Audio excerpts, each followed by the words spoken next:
बात करते हैं धनु राशि की। धनु राशि का साल 2026 बहुत अच्छा वैसे जाने वाला है, लेकिन इस साल शनि की ढैया का प्रभाव रहने वाला है पूरे साल।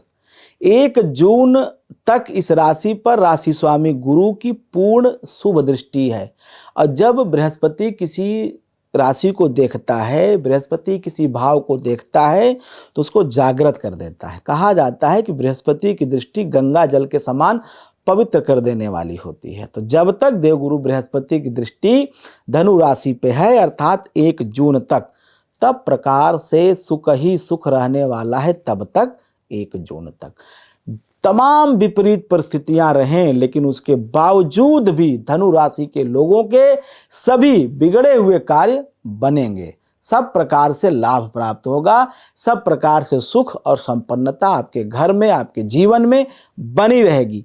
किसी भी प्रकार से कोई रोग, कोई दोष परेशान नहीं करेगा। 1 जून से 31 अक्टूबर तक राशि स्वामी गुरु आपके उच्च राशि का होकर के यह आपके लिए वैसे तो अच्छा रहेगा, किंतु चूंकि राशि स्वामी से अष्टम चले जाएंगे। धनु से अगर आप कर्क को गिनेंगे तो 8वां भाव बनता है। उच्च का अगर राशि स्वामी हो तो मंगल करता है, लेकिन भाई अष्टम में एक भाव है जिसे छिद्र भाव कहा जाता है, जिसे मृत्यु का भाव कहा जाता है, जिसे अकस्मात मृत्यु का भाव, रोग का भाव कहा जाता है। तो 8वें अगर जब ग्रह जाए, राशि स्वामी जाए, लग्न का स्वामी जाए, तो थोड़ी सी परेशानी करेगा। लेकिन ग्रह को ऐसे नहीं देखना चाहिए कि वह अष्टम में गया, ये देखना चाहिए कौन सा ग्रह गया है और किस राशि में है।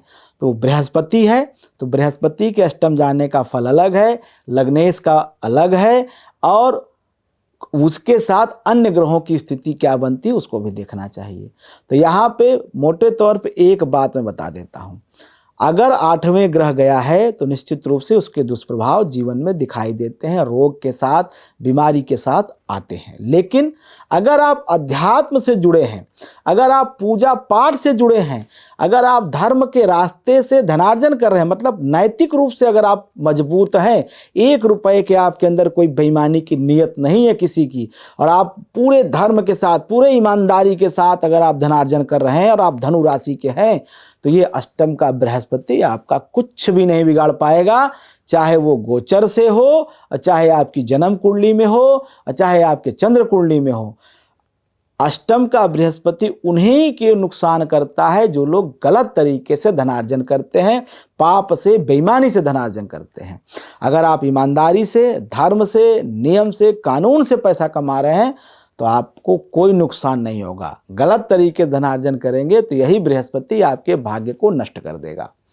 31 अक्टूबर से गुरु आपके भाग्य स्थान सिंह राशि में पहुंच जाएंगे। अब यहाँ से कहानी बदल गई। अब पंचम भाव को भी देखेंगे, लग्न को भी देखेंगे, और कहीं न कहीं सब प्रकार से अच्छा ही अच्छा हो जाएगा। सिंह राशि में जब तक देवगुरु बृहस्पति रहेंगे तब प्रकार से भाग्य आपके लिए सहायक होगा, संतान आपके लिए सहायक होगी, भूमि, भवन, मकान की प्राप्ति होगी। जैसे कहते हैं ना, प्रारब्ध आपका उदय हो जाएगा।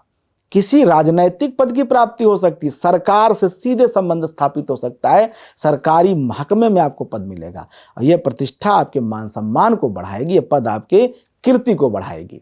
संतान की तरफ से सब प्रकार से शुभ समाचार की प्राप्ति होगी, जिससे उसकी उन्नति देख करके, उसकी तरक्की देख करके बच्चे की आपका मन प्रसन्न होगा, आपके मन में कहीं न कहीं उल्लास और उमंग का माहौल रहेगा।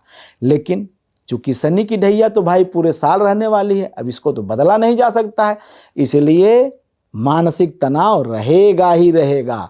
और मानसिक तनाव का कारण सिर्फ इतना होगा, गृह का कलेश, घर में विवाद, अपने प्रियजनों के साथ किसी न किसी बात पे असहमति, बात में विवादों का आ जाना, बस इतना ही आपको संकट देखना पड़ सकता है साल 2026 में।